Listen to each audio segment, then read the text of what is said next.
সকালবেলা উঠে ঘরে শুধু বিছনাটাই গুছিয়েছি, তারপরে এদিকে দেখো মেয়ের বায়না এখন দুদিকে চুল বেঁধে দাও। আচ্ছা বলো তো, এত ছোট ছোট চুল কখনো দুদিকে বাঁধা যায়? কি বলবো বলো তো, কিছু বলার নেই। মেয়ের বায়না, এই বায়না তো শুনতেই হবে, না হলেই এখনই হাত পা ছড়িয়ে বসে বসে কাঁদবে। সেটা কি ভালো লাগবে? সকালবেলাতে এখনো বাসি কাজকর্ম কিছু করে উঠতে পারিনি, আর এদিকে দেখো মেয়ের চুল বাঁধার বায়না ধরে নিল। তো ওদিকে শুধু বিছনাপত্র গোছাগাছি করে নিয়েছি, তারপরে এদিকে দেখো মেয়ের চুলটাকে সুন্দর করে বেঁধে দিলাম, দিয়ে এবার চুলটাকেও ঠিক করে দিলাম। তারপরে দেখো এদিকে চলে এসেছি বাসন মাজতে। আর বাসন হয়েছিল আজকে আমার অনেক বাসন হয়েছিল। তো এই যে দেখো সব বাসনগুলো মেজে নিচ্ছি। আর আজকে না খুব বেশি কষ্ট হচ্ছে সর্দি হওয়ার কারণে, এত পরিমাণে মাথাটা ধরে যাচ্ছে কি বলবো, প্রচুর পরিমাণে সর্দি করেছে।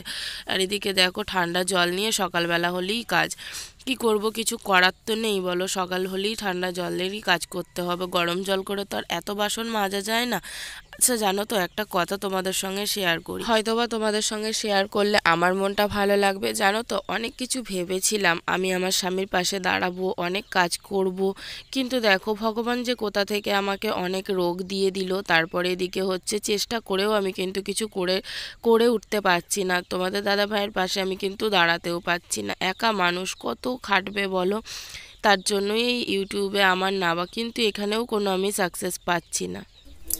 গুড মর্নিং এভরিওয়ান, সবাই কেমন আছো? আশা করছি সবাই খুবই ভালো আছো, আর আমিও খুব ভালো আছি। তো রূপা ডেলি ব্লগে তোমাদেরকে অনেক অনেক স্বাগত, ভালোবাসা জানিয়ে আজকে একটি ব্লগ শুরু করলাম। অনেকদিন পরে একটা ব্লগ শুরু করছি, তো জানি না তোমাদের কেমন লাগবে, তবু তোমরা প্রথম থেকে শেষ পর্যন্ত স্কিপ না করে দেখবে, আশা করছি তোমাদের খুবই ভালো লাগবে।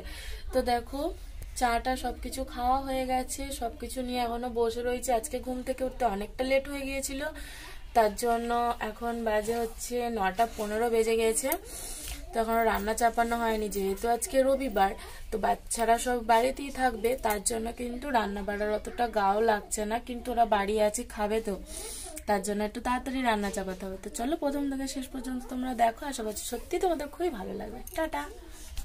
অনেকেই ইউটিউব প্ল্যাটফর্মটাতে নামে কিন্তু শখের জন্য, টাইম পাস করার জন্য, তারা কিন্তু খুব তাড়াতাড়ি সাকসেস পেয়ে যাচ্ছে। আর আমাদের মতন মানুষ যারা মানুষের পাশে দাঁড়াবো, হচ্ছে আমার হাজব্যান্ডের পাশে দাঁড়াবো, তাও কিন্তু সাকসেস পাই না। অনেক দিন ধরে আমি ইউটিউব চালাচ্ছি, এই ধরো না 3 বছর হয়ে হয়ে গেল, 3 বছর ধরে আমি ইউটিউব চালাচ্ছি, কিন্তু আমি এখনো পর্যন্ত কোনো সফলতা পাইনি।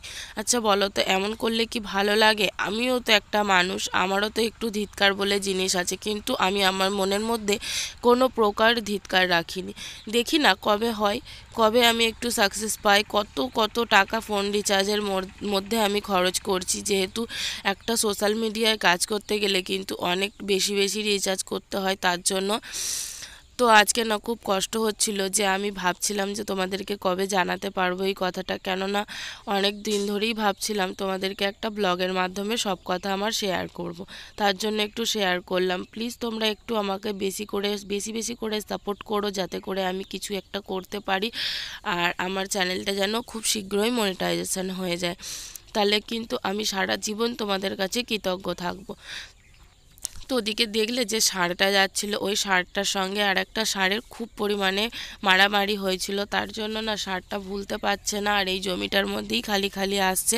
আমাদের বাড়ির পাশে জমিটার, আমাদের বাড়িতে অনেক বাচ্চা কাচ্চা খেলা করে, বুঝতেই পারছো কত বাচ্চা কাচ্চা আমাদের বাড়িতে, 5টা 6টা বাচ্চা কাচ্চা খেলা করে, আরও পাশের বাড়ির সব আসে।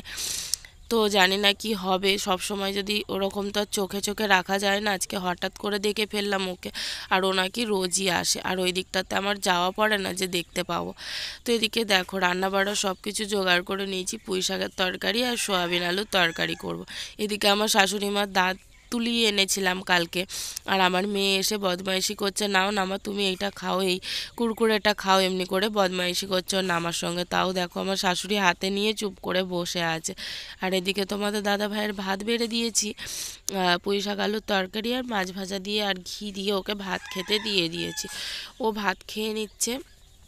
আর সোয়াবিন আলুর তরকারিটা এখনও হয়ে ওঠেনি, সোয়াবিন আলুর তরকারিটা হলে পরে আমার রান্না বাড়ার কাজ ছুটি। তো প্লিজ বন্ধুরা, তোমাদেরকে যে কথাটা বললাম, তোমরা প্লিজ একটু আমাকে একটু বেশি বেশি করে সাপোর্ট করো, যাতে করে আমি এবছরের মধ্যে মনিটাইজেশনটা করতে পারি। তো এদিকে দেখো ওকে খেতে দিলেই না এখানে কুকুরটা বসে থাকে ওত পেতে, কখন আমাকে দুটো খেতে দেবে। ও জানে, কুকুরটা জানে যখনই ও খেতে বসুক না কেন তখনই ও কিন্তু রেডি হয়ে থাকবে। আর আমাদের বাড়ির দিকে না অনেক গাছপালা যেহেতু, তার জন্য রোদ্দুরটা সেইভাবে আসে না, ওই জন্য চারিদিকে দেখো আমি জামা কাপড়গুলোকে চারিয়ে চারিয়ে দিচ্ছি। যেখানটা আর কি রোদ থাকছে সেইখানটা দেখি আমি কিন্তু জামা কাপড়গুলোকে চারিয়ে দিচ্ছি। তো মানে এদিকে ওদিকে অনেক তার টাঙানো রয়েছে, কিন্তু তারের মধ্যে যদি রোদ না আসে তার জন্য আমি যেখানে সেখানে টালির চালে, অ্যাডভেস্টারের চালে সব কিছুতে জামা কাপড়গুলোকে দিয়ে শুকিয়ে নিচ্ছি। জানি এগুলো শুকাবে না, আজকে অনেকটা বেলা করেই সব কাজকর্ম হয়েছে। তো বন্ধুরা দেখো আমাদের এদিকে বিকেলের পরিবেশটা কেমন লাগছে। চারিদিকে ধান সব তোলা হয়ে গেছে, পুরো মাঠ এখন ফাঁকা। আর আমাদের গ্রামের পরিবেশ মানেই তো চারিদিকে সবুজ আর সবুজ। দেখো চারিদিকটা পুরো সবুজ আর সবুজ। আর ওই যে দেখো ওইদিকে আমাদের রাস্তা, গাড়ি যাচ্ছে দেখতে পাচ্ছ। আর আমি বসে আছি কোথায় বল, এই দেখো আমি এখানে বসে আছি। রোদ্দুর ছিল না আজকে অবশ্য, তাও এখানটা একটু বসে আছি। আর এখানে দেখো আমার শাশুড়ি মা বসে আছে, কালকে দাঁত তুলিয়ে নিয়ে এসেছি, দাঁতের গোড়াটা একটু ফুলেছে। দাঁতটা নিয়ে কদিন খুব কষ্ট পেয়েছে, খুব কান মাথা পুরো একদম যন্ত্রণায় ছিঁড়ে খেয়ে নিচ্ছিল। যাকে দাঁতটা তুলে নিয়েছে, 2 দিন কষ্ট পাবে ব্যাস, তারপরে সব ঠিক হয়ে যাবে। তো দেখো আমি এই ফার্মের পিছন দিকটাতে বসে রয়েছি, এই যে আমাদের ফার্ম, আর এখানটা একটু বসে রয়েছি। এখানে ওদের পুচকিগুলোকে চান করিয়েছিল, তাই টিফিন ফিফিনগুলো সব রয়েছে, এখনো নিয়ে যাওয়া হয়নি। তো বিকালবেলা তোমরা সবাইকে কিভাবে টাইম কাটাও একটু আমাকে কমেন্ট করে জানিও তো। বিকালবেলা আমি এইভাবে চারিদিকে বসে বসে ঘুরে ঘুরে টাইম কাটাই। একদম কাজ করতে ভালো লাগে না, মনে হয় চুপ করে বসে থাকি। রান্না বাড়া করতেও ইচ্ছা হয় না, কিচ্ছু হয় না। বিকালের পর আবার সন্ধ্যার দিকটা থেকে একটু করতে ইচ্ছা করে কাজ। আর হচ্ছে বিকালবেলা বাসনটাও মাজতে ইচ্ছা করে না, চুপ করে বসে থাকতে বেশ ভালো লাগে। তো চলো টাটা। তো বিকালবেলার দিকে তো অনেক রকমই কাজকর্ম থাকে, সেই কাজকর্ম সেরে নিয়ে আমি এদিকে রান্না করতে বসে পড়েছি। এখন ওই 7:30 মতন বেজে গেছে। আর আজকে রান্না হচ্ছে মাংস আর রুটি, আর দুধ রয়েছে অল্প। জানি না দুধটা তো আর খেতে দেবো না, যেহেতু মাংস হচ্ছে। 7:30 বেজে গেছে, তার জন্য আর দুধটা খেতে দেবো না। দেখি দুধটা রেখে দেবো কালকে সকালের জন্য। তো অল্প কটা ভাতও রয়েছে, ভাতটা ভাবছি আমি খেয়ে নেবো। আর এদিকে দেখো তোমাদেরকে মাংসটা দেখাচ্ছিলাম, মাংসর কালারটা কত সুন্দর এসেছে। আর রুটি আর মাংস করেছি। আর অনেক আওয়াজ আসছিল বাইরের দিক থেকে প্রচণ্ড পরিমাণে, যেহেতু বাড়িতে বাচ্চা কাচ্চা আছে, চেল্লামিল্লি করছিল, তার জন্য আমি ভয়েসটাকে পুরো মিউট করে দিয়েছি। তো ভিডিওটা আজকে তোমাদের কেমন লাগলো একটু কমেন্টে জানিও। আর চ্যানেলটা সাবস্ক্রাইব করে আমার একটু পাশে থেকো। তোমরা পাশে না থাকলে আমি কিন্তু কোনো দিনই সফলতা পাবো না। তো প্লিজ তোমরা একটু পাশে থেকো। আজকেকার মতন তোমাদের সকলকে জানাই গুড